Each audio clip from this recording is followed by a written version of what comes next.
how's it going, guys? Thank you for tuning in again to VR Revelations. God bless you. Again, I hope you guys are having a happy holidays as we get ready to head into the new year here into 2023 by the grace of God.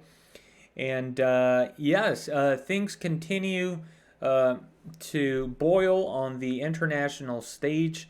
Um, and yeah, it looks like now we have tensions rising with China here. Taiwan apparently said that they had a lot of Chinese fighter jets going past the agreed upon zone of identification where, they have to radio in and identify themselves. China has been going past that line, essentially, into territory that is threatening for Taiwan. Of course, we know that things have been escalating between the United States and China during the Trump presidency. Trump imposed sanctions on Chinese products and things like that. Of course, we saw the giant telecommunications company Huawei banned in the United States. And most recently, it looks like they're going after the Chinese application TikTok, which is, super popular. I was reading another article where President Joe Biden is actually, putting in some sanctions on Chinese technology and things like that are supposed to be even more severe than what Trump did. So, the general consensus, in the United States is pretty much that both parties or almost everybody there in government agrees, with all these decisions to economically essentially punish China. And again, I think this is all biblical. I think this is creating sort of, the two sides that are eventually going to destroy the world through nuclear war. And I do think that China is going to ally with Russia when this happens. So, I think all these decisions, all these sanctions are of course, the precursor to an actual conflict. And I do think that at some point China will invade Taiwan, just like Russia invaded Ukraine there. Of course, they have their different reasons, but, putting politics aside and whatever justifications each nation has for their actions, what seems to be apparent here is that the U.S. right now is in a economic war with China, but they don't want to go like all the way right now with everything going on in Russia, and also with how much they are dependent on the Chinese economy, just like China is on the United States. Of course, China makes the products, the United States pays the bills. So it's very interesting here.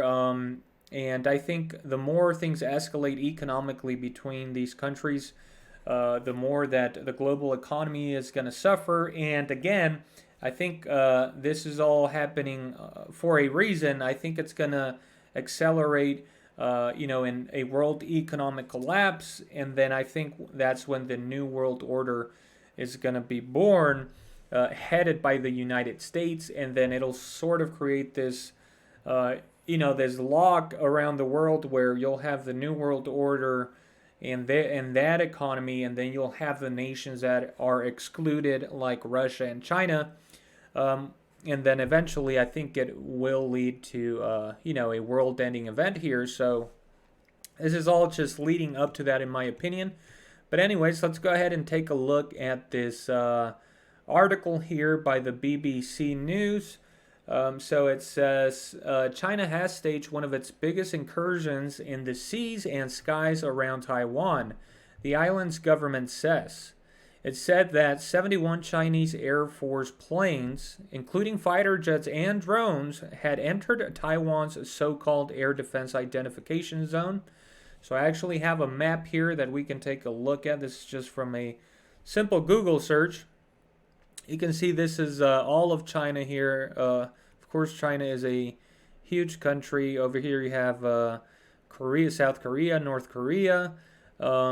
over here you have Japan, and then down here you have Taiwan, which of course China considers it part of its nation.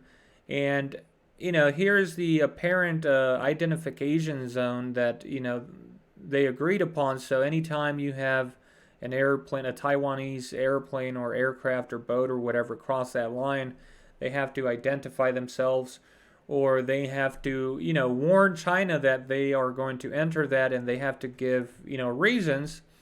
And so it seems that China has been going past that without any notice. And as we're reading here, it's not just like one airplane or anything like that.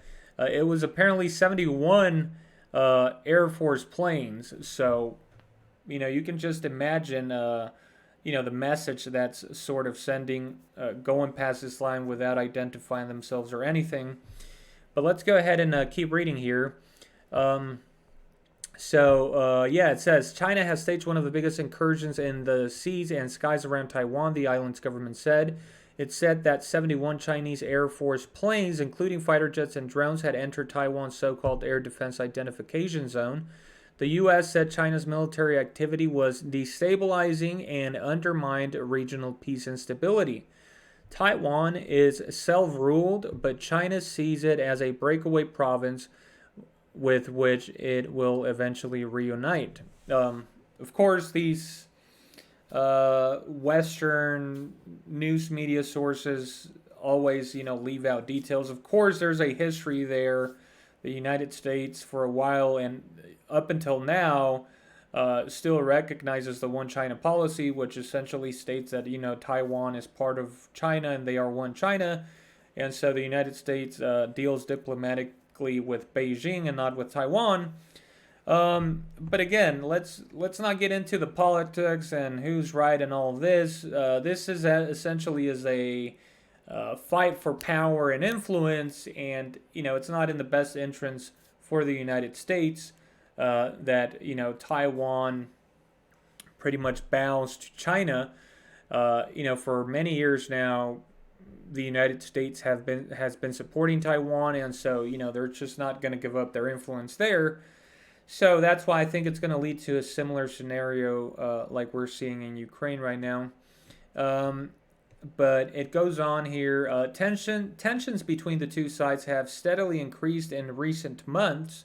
In August, Beijing was enraged by a visit to the island by U.S. Speaker of the House of Representatives, Nancy Pelosi. Of course, this was all over Twitter when Nancy traveled over there.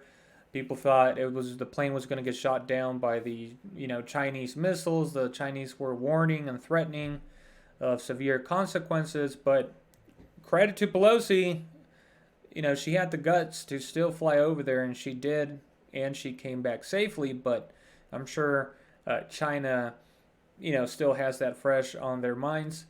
Taiwan's Foreign Minister Joseph Wu condemned China's action then as highly provocative. China has never said it would not use force to bring Taiwan under its control.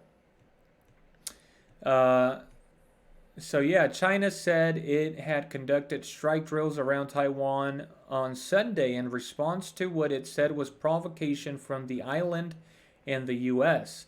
A White House National Security Council official said the U.S. was concerned by the latest development, adding it would continue to assist Taiwan in maintaining a sufficient self-defense capability in line with our long-standing commitments and consistent with our One China policy. So this is, it's sort of like it doesn't make sense, right? The U.S. is like, we're going to continue to supply arms, weapons to Taiwan and support their right to govern themselves as a democracy, but we still adhere to the One China policy. And China's like, well, if you adhere to the One China policy, then you would accept that Taiwan is part of China, and you would say that. But it's like, they never actually say it. They just say, with the One China policy, we accept that.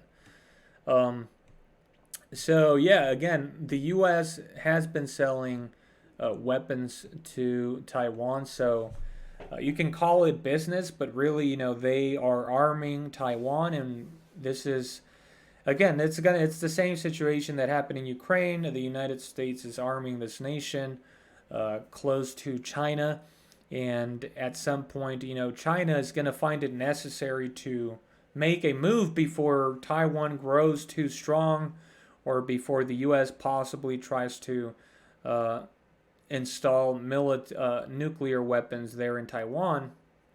But again, from China's point of view, this is much more than uh, a military problem, or a territorial problem. This is more of an honor issue for them, and they it's part of their history. They have ties with Taiwan, so but it doesn't really matter what the reasons are. What I do believe is going to happen is that it's going to lead to a confrontation, and I think China at some point is going to try to make a move for Taiwan, since it's not convenient for them that they allow the U.S. to continue to supply weapons to Taiwan, and of course, with everything going on in Ukraine, seems like the bond between the Chinese and the Russians is growing ever stronger. But then we go even further above all of it, and we get into the spiritual side, the prophetic side, and we know that there's going to be two sides here when before World War III starts, and one is going to be headed by the United States with its allies, and the other one is going to be China and Russia. But at the end of the day, when World War III happens, that's when we're having the fulfillment of the prophecies of the Bible, taking place with the end of the world, and the explosions and the fire and all of that. So, yeah. Anyways, that's gonna be it for this video, guys. I did have some coverage on more developments in Ukraine, so I actually did a live video for that. So make sure you go check that out on the channel, on the live video section.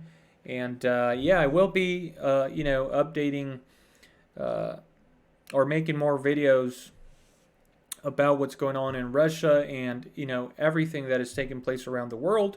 But every now and then I will do a live video. Sometimes there's like 2 or 3 things I want to cover in that day, so it's just easier for me to package them all in a live session. So yeah, keep an eye out for that, guys. Thank you for tuning in to VR Revelations. The truth is stranger than fiction. I hope you guys have a wonderful next couple of days here as we head into the new year.